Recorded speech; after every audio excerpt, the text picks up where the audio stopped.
Let's execute a massive, profound tactical pivot away from modern billionaire boardrooms and step directly back into a sweeping, high-stakes magical war zone. We are entering the brutal, hyper-volatile borders of the Aetherian sky realms with Crown of Flames and Ash, the spectacular, high-gear, and beautifully executed second installment that firmly establishes the Courts of Aetheria Chronicle as an elite, undisputed titan in modern dark romantasy. Let's lay out the strategic narrative grid. If you are a fan of stories where a ruthless, hyper-powerful immortal commander must navigate an absolute multi-court throne war while tracking a fierce, unyielding heroine who refuses to let her magic be chained, where ancient celestial betrayals force rivals to continuously audit their internal loyalties, and where the author utilizes an incandescent enemies to lovers, enemies again diagnostic routine to test their psychological safety buffers, this book is engineered to lock you in.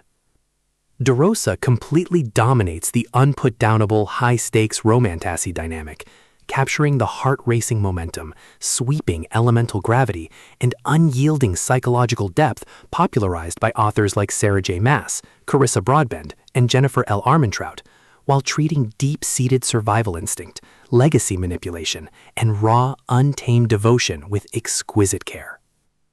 The narrative tracking grid zeroes in on our alpha hero, a cold, calculation-heavy Fey monarch who operates under a strict, hyper-lethal focus on maintaining his territory's supremacy.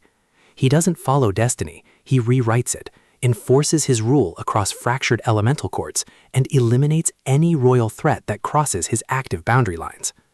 His entire existence has been engineered for tactical supremacy, his defensive perimeters locked down tight to protect his remaining immortal assets and secure his position at the absolute top of the realm's dangerous food chain.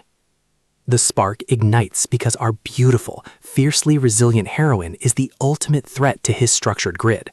Blessed with an unstable, incredibly devastating affinity for ash and flame, she is a walking act of defiance, carrying a quiet grace, a sharp tongue, and an incredibly painful hidden history that fuels her survival mechanics.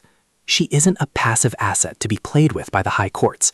She is a high-intellect target caught in a web of prophecy and royal bloodlines, triggering an immediate total system failure in his cold, clinical logic. The tactical parameters explode into open warfare as enemy factions begin circling their assets from all directions.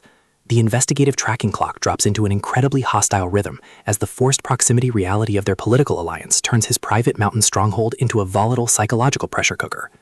Our dark anti-hero transforms into an unyielding, entirely pragmatic shield, deploying his massive celestial tradecraft and lethal physical presence to establish an absolute security perimeter around her life when outside forces try to permanently erase her from the sector.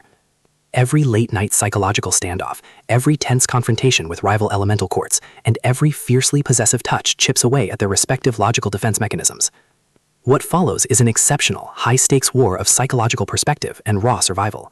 They find their clinical defense mechanisms completely unwrapped by each other's presence. While he smooths over her external threats with devastating force, she becomes the only stabilizing asset capable of holding his dark soul together when his kingdom faces a total structural breach.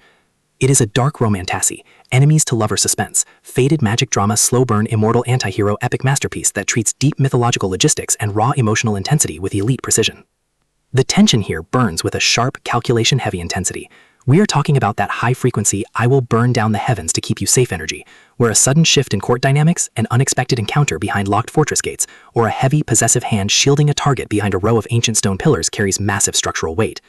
DeRosa writes with an exceptionally fresh, vivid, and beautifully blunt voice, perfectly capturing the clinical chill of underground dungeons, the lavish luxury of immortal keeps, and the distinct, subtle scent of ozone, crackling embers, dark magic, and pure, unadulterated passion.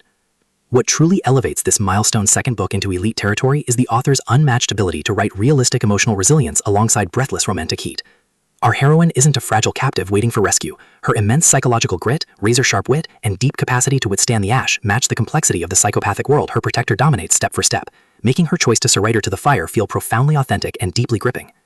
The pacing moves with calculated momentum, tracking intense emotional stalemates and breathtaking physical defensive sequences before ratcheting up to an absolute jaw-dropping climax that delivers permanent, hard-earned setup for the next tactical phase. Crown of Flames and Ash is the definitive pro-level upgrade your dark contemporary romantasy and high-stakes epic fiction library demands right now.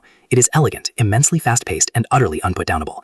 It proves that when your entire life is surrounded by darkness, the most revolutionary play you can execute is to burn the world down with the one who matches your chaos. So, secure your personal reading sanctuary, review your emotional defensive perimeters, open your Kindle, and prepare to face the flames.